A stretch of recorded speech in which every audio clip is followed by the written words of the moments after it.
Napupuno ang passive ni Gatot pag nakakatanggap siya ng damage. Aanhin natin ang full passive kung low HP ka na, so need natin suportahan si Gatot ng HP regen para makasurvive siya sa mga damage na matatanggap niya, at may pagkakataon pa na magamit niya passive at makapag lifesteal, plus may kunting attack speed para mabilis niya magamit passive. Sa duration pa lang ang Vengeance ay 3 seconds lang tinatagal samantalang ang Revitalized ay 4 seconds, at pati kakampi mo mahi-heal sa Revitalized mo lalo sa Clash. In short, ang Revitalized makakatulong sa buong kakampi mo samantalang ang Vengeance ay sa sariling hero mo lang. Sa attack speed lang din naman maganda ang Vengeance na ang ginagawa lang naman ay iniiwasan kapag nag-Vengeance ka na samantalang ang Revitalized ay nonsense kung iiwasan dahil matik na madadagdagan ang HP mo.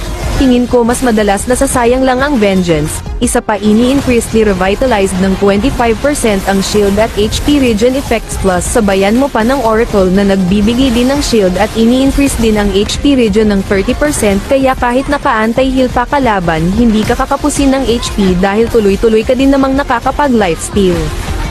Follow at share master.